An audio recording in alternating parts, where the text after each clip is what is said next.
It's my pleasure to introduce our speaker, and I have to tell you, as a supporter of Donald Trump, one of the great disappointments for the presidential race was the fact that I was going to have to tune into all of these debates and not have the entertainment value of probably the most entertaining person on the face of the planet. Like, what on earth am I going to, what is this? This is boring. This is like Conservative Incorporated on the national stage. But God had a blessing for us, and his name was Vivek Ramaswamy.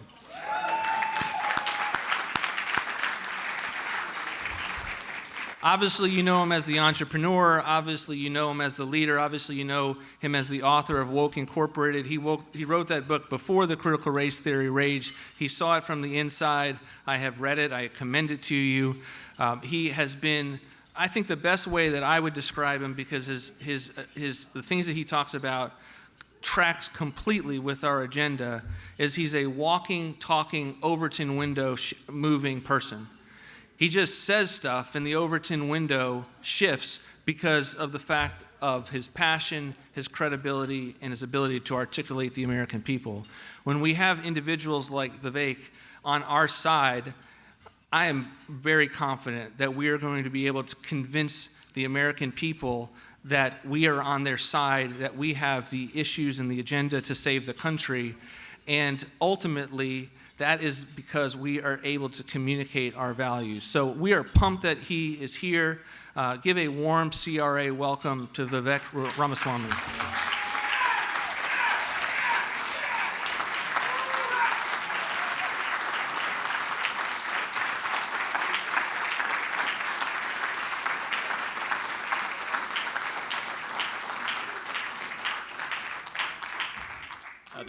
Thank you for that warm welcome.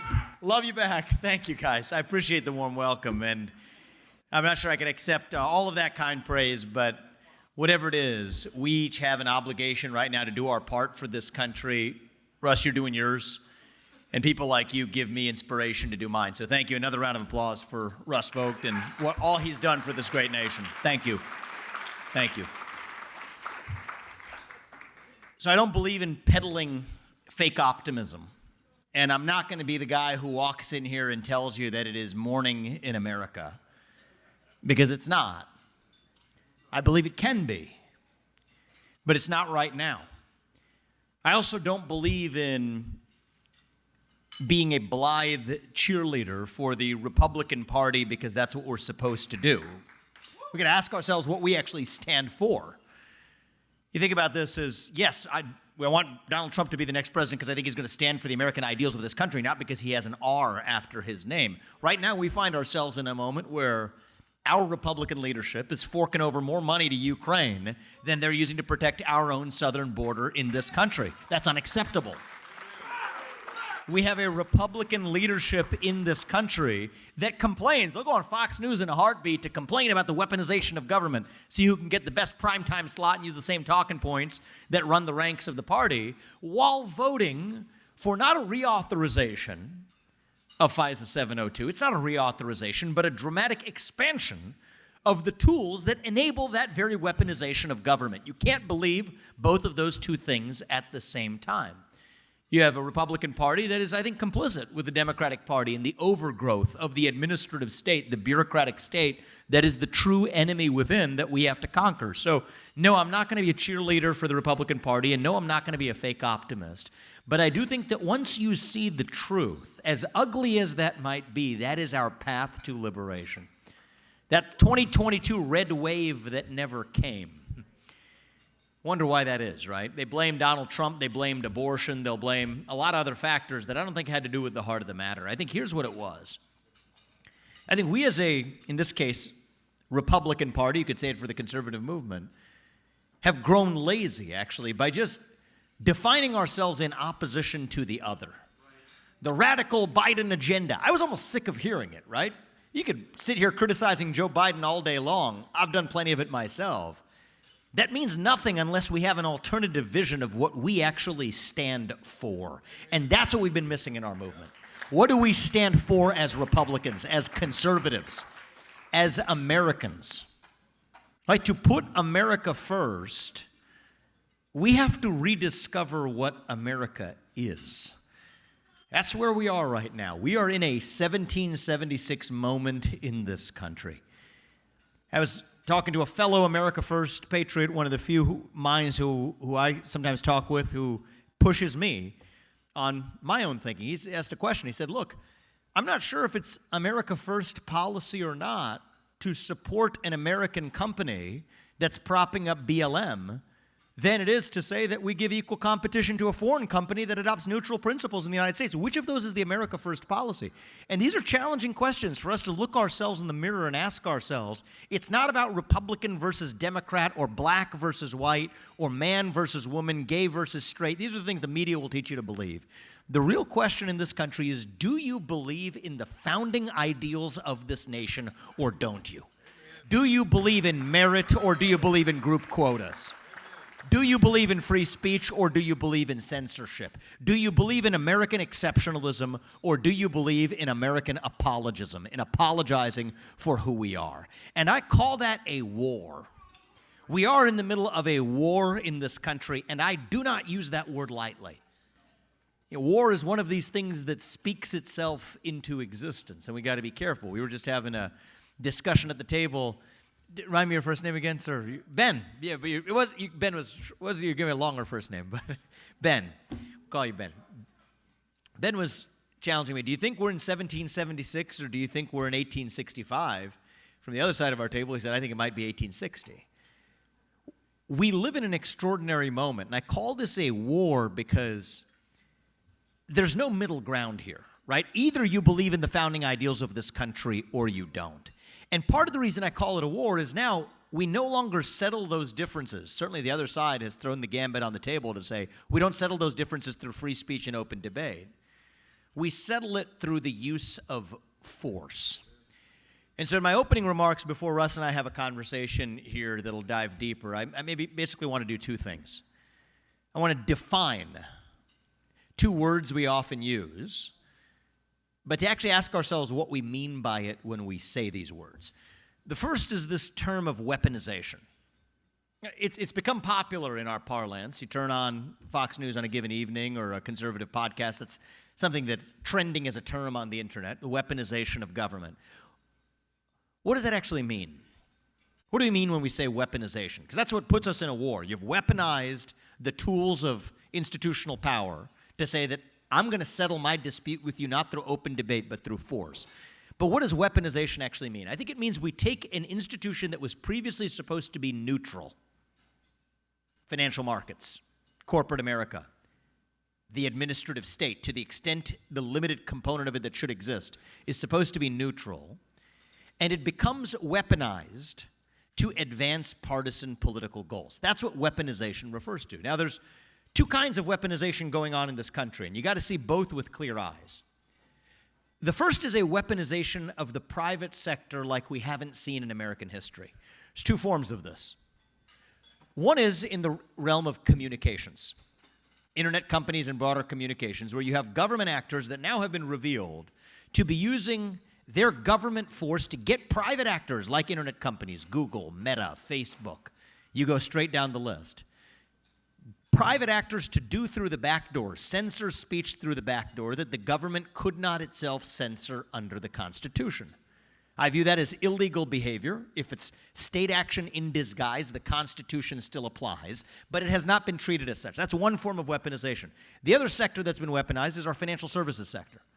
Banking, asset management, the ESG movement, wrapped in a three-letter agenda that's passing through the back door what they could not get done through the front door in the form of a Green New Deal. That's how you get climate emissions caps and racial equity audits foisted onto companies like Apple and Chevron by BlackRock, State Street, and Vanguard, using the money of most people in this room without their knowledge to actually do it.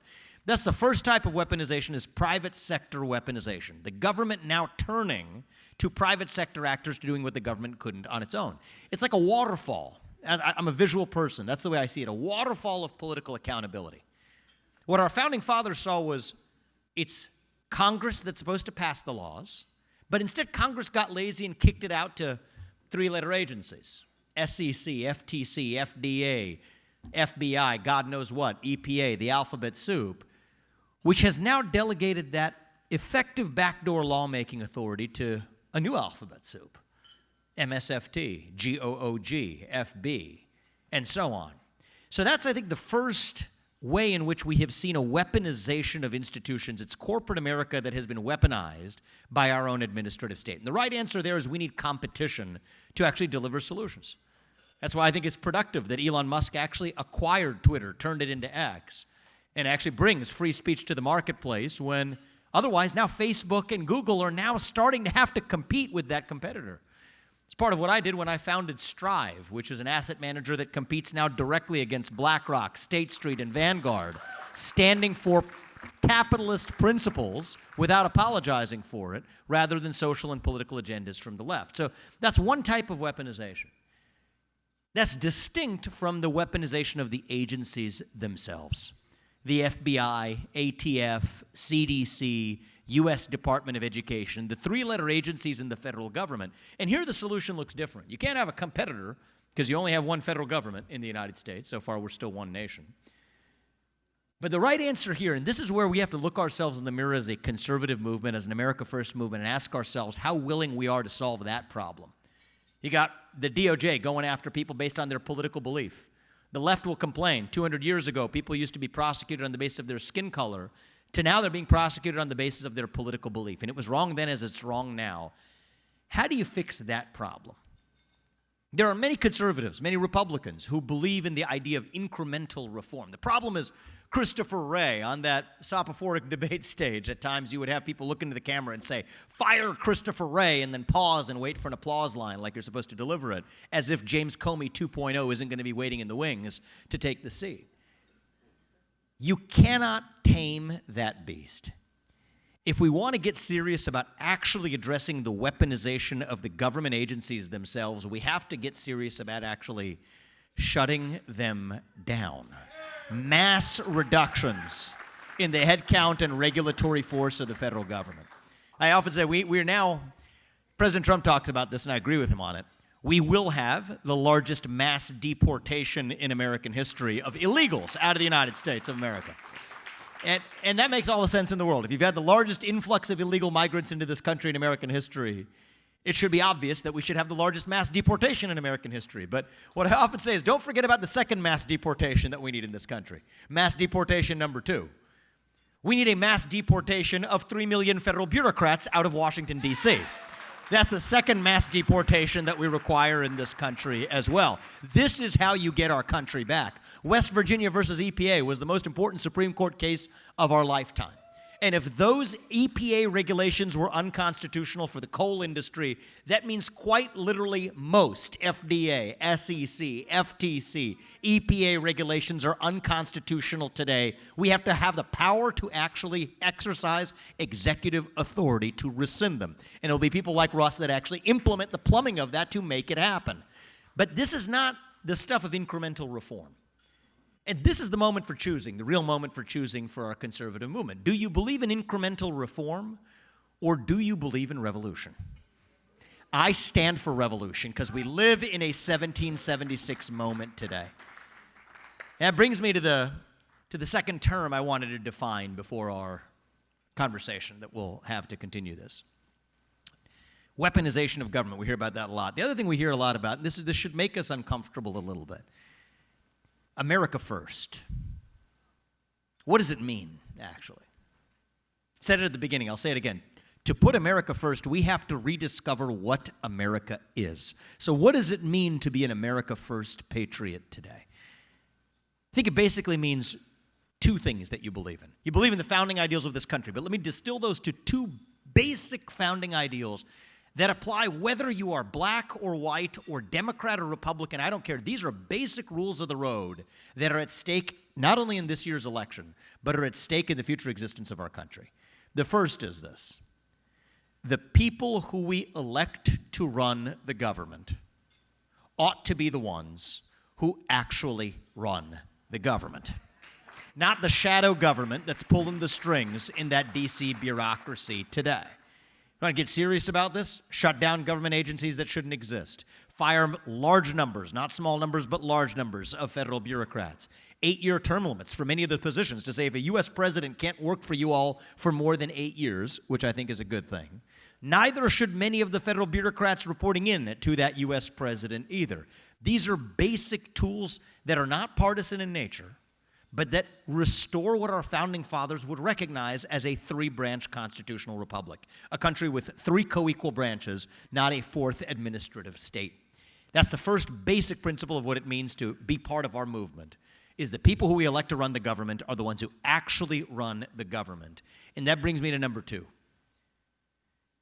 Those people who we do elect to run the government, they owe their sole moral duty to the citizens of this nation, not any other one. Amen. America First does not come with asterisks for Ukraine or asterisks for Central American countries that are funding a mass border migration across the other border. So I think that zero-based budgeting across the board for foreign aid should absolutely be on the table. Ask what's actually necessary to advance American interests.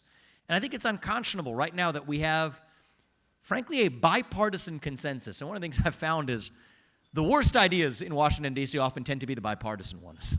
Think about the renewal of FISA to the forking over of the next $100 billion to Ukraine without asking for a second what's the next $100 billion going to accomplish that the first $100 billion didn't. They don't have an answer because they didn't even ask the question. But it's not just the money. It's actually the risk that we're now taking, marching our way to World War III, creating greater risk for the future existence of the United States than at any point since World War II. Right now, we are driving Russia further into China's hands at a moment where the Russia-China alliance is the single greatest threat that the United States faces today, while here at home, we're more vulnerable to cyber attacks, super EMP attacks that could take out our electric grid, a mass border infiltration and invasion of this country of 10 million illegals in the last 4 years. That's not just a misplaced priority. It's a cancer in how elected officials view their own responsibility. Their sole moral duty is to the citizens, and I use that word intentionally, the citizens of this nation, not another one, not themselves. Term limits for the bureaucracy, term limits for congressmen, and you know what? I don't think that if you're serving the citizens of this country, that means you're also not serving yourself through your public service. I don't think congressmen should be able to trade individual stocks while they're serving this country. I don't think they should be able to become a lobbyist for at least 8-10 years until after they've left the government. Now, the funny thing is these are wildly popular policies in both parties, actually. This is amongst the base of both parties, I should say. Not in Washington, D.C., they're not. You know, people say, how do you get these term limits implemented? Well, for the bureaucracy, one way you do it is actually through executive action. The beauty is, if somebody works for you and you can't fire them, that means they don't work for you. It means you work for them. So for the bureaucracy, that can get done by the next president of the United States, who we all, of course, hope and expect will be Donald J. Trump. But for Congress, they say, how are you going to get this done? Because it's going to require people voting against their own interest. Well, I don't love this solution, but I think it'll work. With respect to term limits, limitations, and bans on trading stocks while you're in Congress, bans on lobbying afterwards. You tell the people in Congress, if you're the president, make a little deal before you actually sign the legislation. First you got to read it, that's true. It won't apply to you. So pass it, the term limit, the bans on trading, etc. If you pass that into law, it doesn't apply to you if you're already sitting there, but it'll apply to whoever takes your seat after you. Then these snakes are going to vote for it in a heartbeat because it's now going back to being popular policies that go back to their self-interest. So anyway, these are the kinds of solutions. I could go on all day about this and have been for much of the last year. But these are the kinds of solutions that don't necessarily show up on the traditional Republican Party GOP platform of the last 20 years, but stand for America First principles that go beyond historical Democrat versus Republican, red versus blue fights. The people we elect to run the government will run the government, and they will once again owe a moral duty to the citizens of this nation, not another one. That is not a black idea or a white idea. It is a 1776 ideal that our founding fathers fought a revolution to secure. And I will say this in closing before we continue this discussion. Sounds good to say we're in a 1776 moment, but what does that actually mean? What does that require of us? Sitting here today, you made references to people who have stepped up and made contributions to this organization for the good work you're doing. And thank you for all of you for supporting the good work of this organization at CRA. But I want to really pause and say what it means to make a sacrifice for this country. 1776, Thomas Jefferson signed the Declaration of Independence. The opening words we know well. He was 33 years old, younger than me when he signed that declaration. At the end of it, the 56 men who signed that declaration pledged their sacred honor, their lives, and their treasure. They were not that dissimilar from the people in this room, actually. They were accomplished. They were in the parlance of what people my age would call privileged, actually. But that's actually not a bad thing. It shows you that they were willing to make a sacrifice. Merchants, successful lawyers, landowners. Those were our founding fathers. 56 men signed the Declaration of Independence. What came of it? How did they end up? We don't actually often ask that question. 5 of them were captured by the British and tortured until their deaths. 12 of them had their homes ransacked and burned to the ground. 9 of them died in the Revolutionary War. 2 more of them had their children die in the Revolutionary War. Many of them died bankrupt because they had their property seized, and they knew this was going to happen to them. They knew the risks they were taking. They didn't take it for them. They took it for us, so that 250 years later, we could still be pledging allegiance to the flag that stood for the ideals that they fought for. And so when I say we're in a 1776 moment, the question I ask each of you and myself too is, what sacrifice are you willing to make for your country? If you are facing George Washington and Alexander Hamilton and John Jay and Thomas Jefferson in the afterlife, and they tell you of the sacrifices they made for this country, and then turn to you and ask you, what sacrifice did you make for your country? We better have a damn good answer ready for them. That's the standard we hold ourselves to today. And those sacrifices aren't easy for the millionaires and billionaires, many of us, myself included, in that category. What does that mean? It means writing a check is important, but you're not doing it right unless you actually feel some level of actual sacrifice and loss. It doesn't just apply to those with wealth. Those without may not have the same level of wealth of people who are able to have lived the American dream in the way I have. There's other ways to make a sacrifice for this country. There's a culture of fear that is spread across this country like an epidemic. People losing their jobs for saying the wrong thing at work, wearing the hat of the wrong presidential candidate. Well, you know what? The way we're going to get this country back is every one of those people speaking their mind freely. So if you're not somebody who has wealth to write off a check and make a sacrifice as our founding fathers did, when you're the only person in a room who believes what you do, you have an obligation now more than ever to stand up and actually say it at a parent-teacher conference, at a board meeting, at a corporate retreat. Not just when it's easy, but when it's hard. And I'll tell you, the best measure of the health of our American democracy. You hear about this. Tune into MSNBC on a given day. The health of our democracy you'll hear about. Whose democracy, I often ask. But let's talk about it. The health of our democracy. What's the best measure of that? Is it the number of green pieces of paper in our bank account? Is it the number of ballots we cast every November? The number that get counted every November? We'll hope for a day where those two are again the same thing in this country. It's none of those things. The best measure of the health of our country's democracy is the percentage of people who feel free to say what they actually think in public. And right now we are doing poorly. And the only way we are going to fix it is if all of us, not just me, not just Donald Trump, all of us starting to speak our mind in the open again. And you know what? Fear has been infectious in this country, but courage can be contagious too. Courage involves risk. Courage involves having convictions, but being willing to take a risk to advance those convictions. So that is what I'm asking of every one of you. For those of you who have lived the American dream the same way I have, give and give until it hurts to the causes that will advance and save this country. For those who are still on their way living that American dream, take the risks you're able to by speaking your mind in the open with conviction and with a spine. And if you all do your part, I promise you, I will do mine. Russ will do his. Donald Trump will do his, to make sure that we don't have to be this nation in decline anymore, that we don't have to be at the end of the ancient Roman Empire as we're taught to believe, that we don't have to be decaying as a nation, that my two sons and your children have to grow up in a country that is falling apart when our country that our founding fathers knew was still on its way up. We still can be a nation in our ascent. And I'll not say that in some cheesy politician way. It's not morning in America, but it can be. The American dream is not alive and well. It is alive and hanging on for life support. But it can be alive and well again. That's why I'm asking each of you to do your part.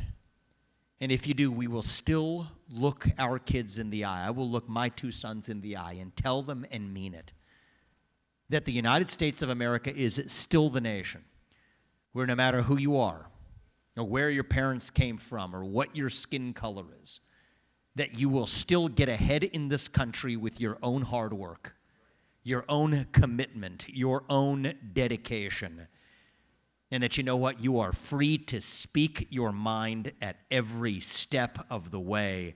That is the American dream. That is what we are, as a movement, are running to. That is what we stand for. It's not what we're against. That is what we are for. And if we do, then I am confident, despite what we see staring us in the face, I am still confident that our best days as a country may still yet be ahead of us.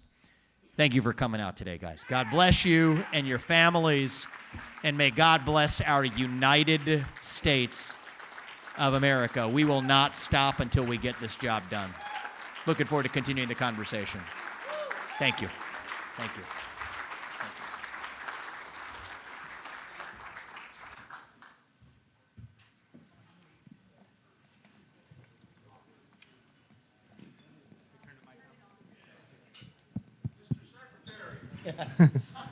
Russ, I had a question for you. All right. Vivek, let's take everyone into the conversation we had at our dinner table. How do you do foreign policy? How do you keep the nation safe when domestically we're so divided and we have our whole country essentially burning down? So I'll say something controversial here. It's not new for me, but I'll do it here anyway. But I think this is something I've been thinking about more recently. Foreign policy is complicated when the greatest threats that we face are actually the threats within. Like the threats posed by the deep state, the shadow government, the people who we never elected to run the government, that are wielding far more political power than our founding fathers ever envisioned, prosecuting our political opponents in the middle of an election without accountability, going after conservatives via the IRS, the ATF, the SEC, you name it. If that's the real threat that we face today, and that's the greatest threat we face today, it really creates a challenge for our own foreign policy, which in many ways is an extension of that same deep state here at home. That's really what's going on with Ukraine. I think there's a transnational deep state. I think that this is something that has metastasized to other countries. This managerial class that characterizes our own federal bureaucracy is really the one that also is in bed with three-letter agencies abroad. I mean, WHO. I think there are elements of NATO that fit this same description. And so when you have a transnational managerial class, a deep state here at home, but a deep state that's not limited to the United States alone, it really makes our foreign policy a projection of our domestic divisions. It's interesting how we'll call them the left, but I think there are even elements within the Republican Party that fit this description, were far more permissive of China so long as Donald Trump was actually being tough on China. Remember, these are the very people who said that the virus could not have originated in China. Their only reason for saying it was that Donald Trump was saying that it did. But now that he's out of office, they've actually completely changed their tune in the other direction. And these are very people that now want to say they want to ban TikTok. And I think that if our own foreign policy commitments are really just a projection of our domestic divisions, then it's literally impossible for the United States to have a coherent foreign policy until we have dealt with that domestic cancer here at home. And I think that's actually the moment we live in, is not the debate about foreign policy. I think we quite literally cannot have a foreign policy until we have actually defined who we are at home and stand for it. And it starts with the evisceration, not the reform, but the evisceration of that fourth branch of government that I think has corrupted our American system of governance. Amen. I'm going to ask one more question and then get your questions ready. You are uniquely positioned to answer this one, which was, we have global multinational corporations that get protections from liability to exist and operate, and that's been a source of incredible economic prosperity. And now we're at this place where they could care less about the nation. What is the policy reform for that? Yeah. So companies are always going to behave as companies. I mean, I think there are exceptions to that. You got a company like Patriot Mobile, it's a mission-driven company, cares about this country. It's a privately held company, and that's part of what allows it to behave that way. But let's just take the privately held one-off examples off that list. Most public companies in America are owned by three large shareholders. I alluded to them: BlackRock, State Street, and Vanguard. Let's just take a look at this for a second. BlackRock got its license to sell mutual funds in China only after lobbying for lower listing standards for Chinese companies in the United States of America. And so then, is it any accident where, using, without your knowledge, your money, BlackRock votes for Scope 3 emissions caps at Chevron, which are putting constraints on drilling in the United States through the private sector weaponization? They vote for Scope 3 emissions caps at Chevron, which could not possibly in the interest of an American oil company to adopt restraints on its own ability to produce oil, while also that same institution is among the largest shareholders of PetroChina without saying a peep. And I'm not making this up. PetroChina literally bought projects from Chevron because, in part, they're able to more easily produce oil because their own shareholders aren't constraining them in the same way. So what's the answer to this? I think some of this, I mean, it's stunning. You can't make this stuff up. This would be too bizarre if it weren't just hard factual reality staring us in the face. So some of this is going to require bottom-up competition through the private sector. Outside of running for president, before I was running for president, in some measure even in the short period it's been since afterwards, that's where a lot of my focus has been. But I think some of this starts with the internecine relationship between those deep state actors and those private sector actors. And most of that's illegal. That's illegal behavior. So one thing I think we should do, I mean, speak we as a movement, but thinking about the 47th president, if that's Donald Trump, let's get in there and get started, is an easy day one executive order is any time a government bureaucrat has covertly pressured or tried to induce a private sector actor to do something that the government couldn't do on its own, publish it at least, at behest of criminal penalties. Let's see it.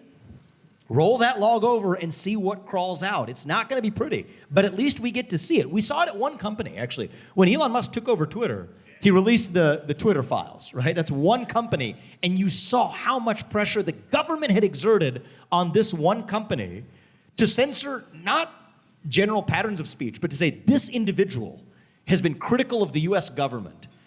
Why haven't you actually shut him down? He's been critical of U.S. government COVID policies. If the First Amendment meant one thing in this country, if our founding fathers believed one thing would cause them to shudder, it was that the government would target critics of the government from being able to criticize the government. And yet that's exactly what happened through a lot of this private sector weaponization. So I think some of this is transparency of the ugly relationship, the internecine relationship between deep state actors and the deep state of the private sector. I mean, there's a corporate, deep corporate, that's its counterpart. And then part of this is just going to be a lot of competition against the backdrop of that to say if there's no special favors being done, I do have confidence in due course of time you're going to have new competitors in the private sector that hold those same companies accountable. And there are about 100 million customers in this country that don't want to do business with people who are fundamentally hostile to their interests. Once you see it, you can't unsee it. And so I do think that once you get the government poison out of the way, there's going to be an opportunity for the market to then deliver. Helpful. First questions to the audience. Bruce. Vivek, addressed two big elephants, but you frankly got around and kind of almost ignored or alluded to the third one, and that is the total corruption caused by the massive government, the government business subsidies, where businesses become the government actor because of the corruption of all the subsidies.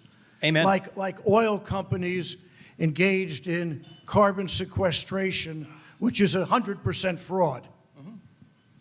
Yeah, and let's acknowledge on that last one, both parties are responsible. Every president in every administration in the 21st century have signed or expanded 45Q, 45Z, if you know what I'm referring to, with those subsidies. You can look at it across the board. Even a lot of the CHIPS Act was supposedly about domestic onshoring of the semiconductor industry. Well, let's double click and see what's happened.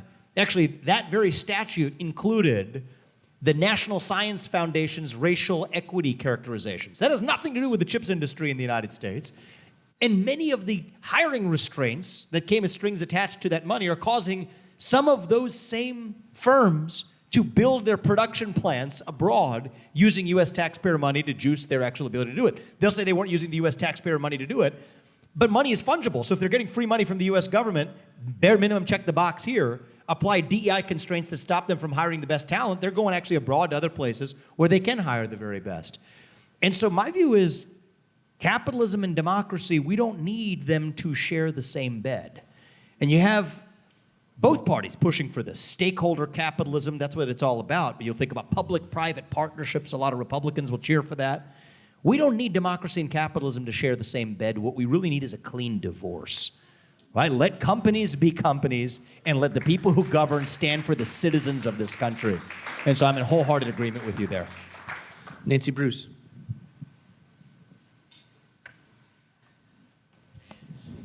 Thanks for knowing my name. Vivek, we just left you in Santa Barbara, so I didn't get to ask a question. Okay. I have a concern. May 27th, Biden is going to sign a global treaty or international agreement with the WHO and the WEF, which will change our policy on how we respond to pandemics, anything they deem harmful to animals or human beings. Could be guns, could be anything. And no one's talking about it. It could even interfere with our elections. Do you have any information or? So I think one of the challenges is we can talk about everything we're going to do after we win the election. I think it's going to be a very complicated 7 months ahead. I'm very worried about what could happen in this country over the course of the next 7 months. I think we're entering one of the most dangerous periods that I can remember, probably in over 2 decades in this country. 10 million mass migrants, by definition, breaking the law in their first act of entering this country. Most of them didn't even come from Mexico. I mean, the day before I visited the southern border, you had a couple men from Lebanon who were not good actors, who had happened to be actually the ones who were apprehended. The many more who haven't, we haven't heard about it. And even the 2 who are apprehended, what happens? They just get let go and come back for a trial date 10 years from now. You have what you're talking about. So I'm not going to, I personally am still somewhat dubious that Biden is even definitively going to be the nominee. I think it's a mistake that the Republican Party is making. Defining our own agenda as a beat Biden agenda, it's like what in warfare you call a feint. You lead your enemy to a false target only to actually have the real target be somewhere else, but it'll be too late to actually change.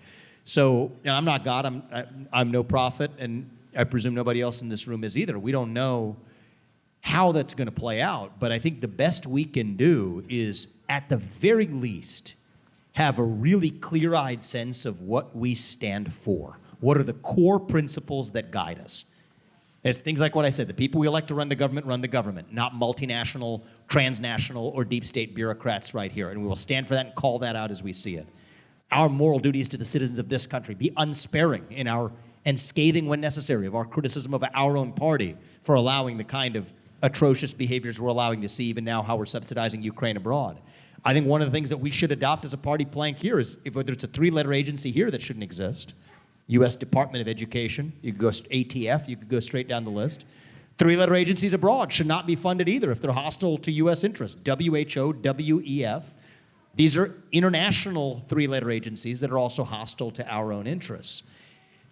And I think that until we have a Republican Party that's at least cohesive in its ability to take those strong stands, then we can just expect far worse to come. But the best chance we have is to at least be clear. Can it be part of our own platform to say that we will defund the WHO because it is an international institution that is hostile to our own interests. And if the US stops funding it, the WHO ceases to exist.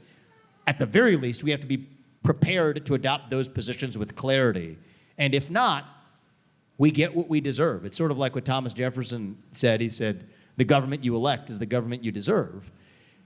And in some ways, it's easy for us to point to the other. It's a lot harder for us to take a long, hard look in the mirror and ask ourselves whether we're standing for the right principles in the first place. And so that's what I would say.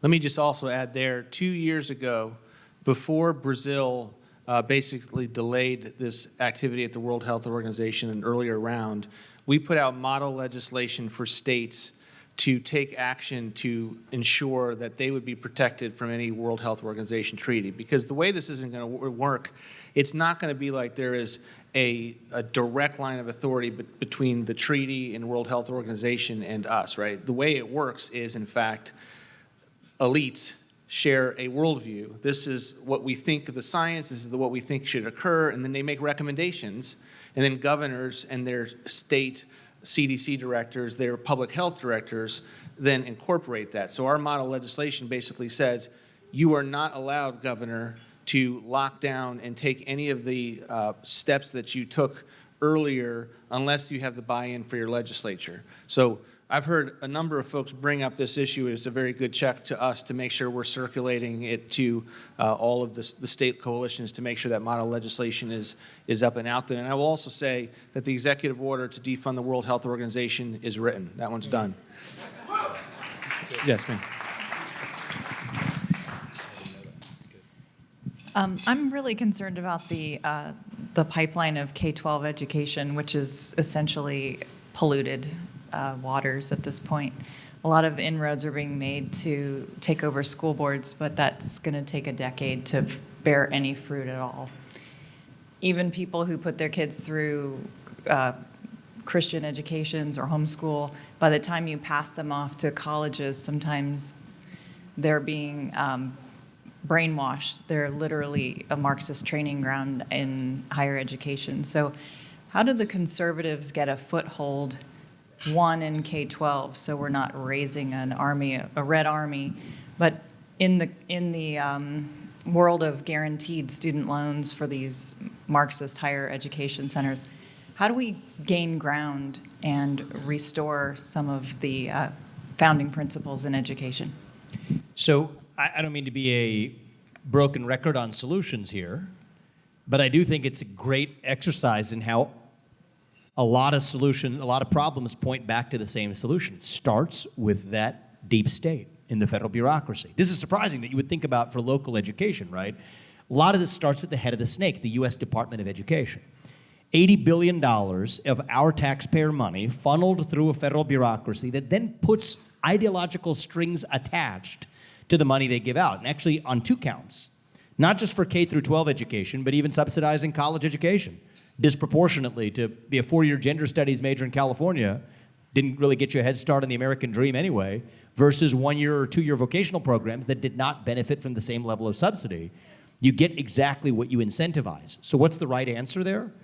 It's not the total solution, but a first step is undoubtedly shut down the Department of Education, return $80 billion of taxpayer money to parents across this country.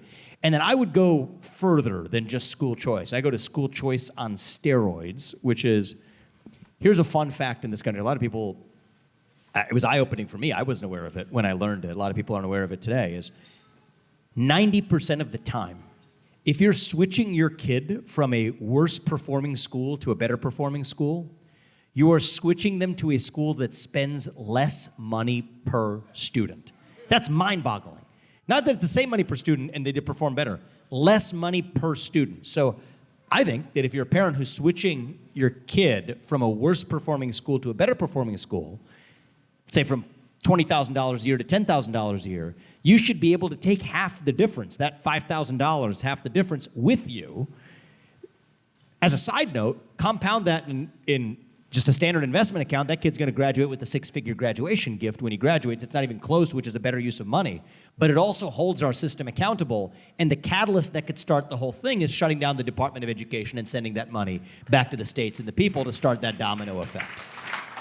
And then we're just getting warmed up. Then I say, let's revive civic education in this country. And we were just talking about before, America's not just some economic zone.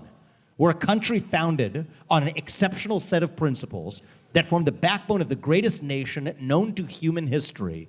We can only have pride in that nation if you know what that nation was actually founded on in the first place. So I believe, and this got me into some trouble in the presidential campaign, is, there's even some of our mutual friends, so I'll leave it at that, who called me and say, hey, I think I agree with you, but you're a little too controversial on this one.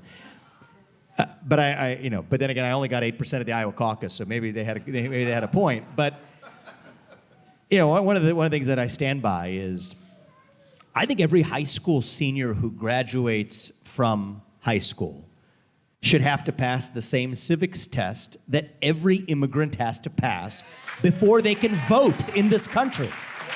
To be a voting citizen, you got to have skin in the game to actually care about that country. You can't be proud of a country that you don't know the first thing about.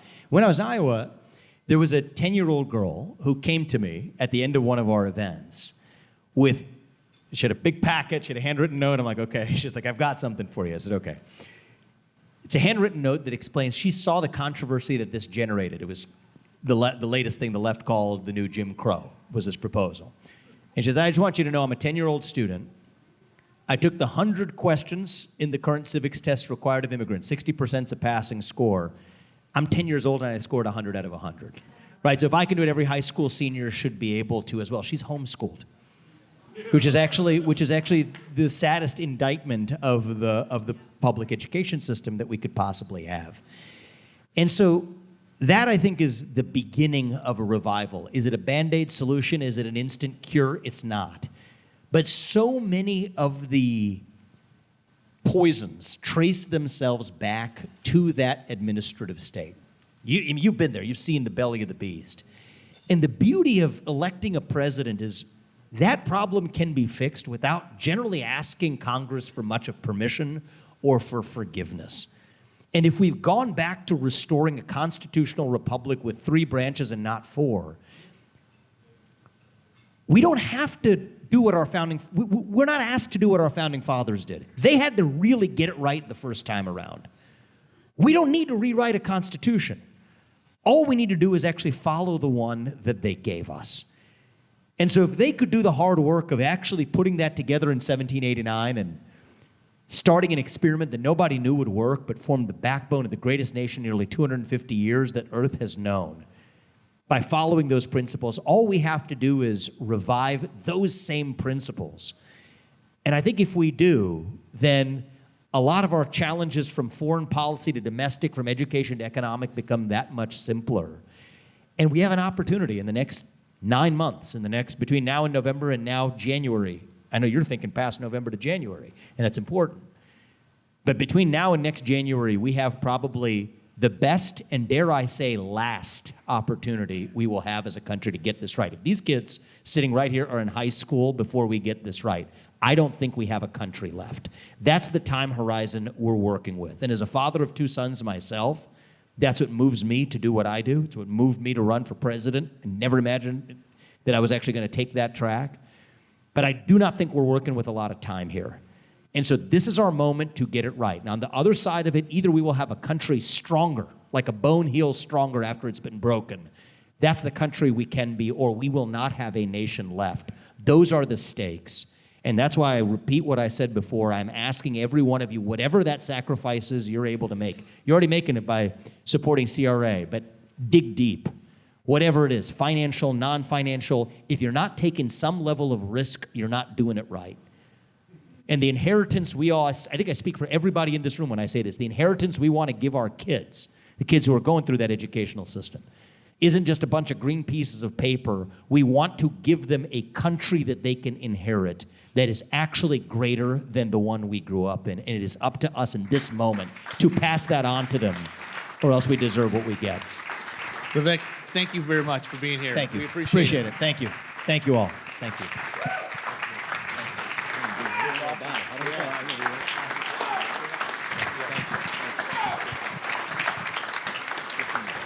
Safe travels.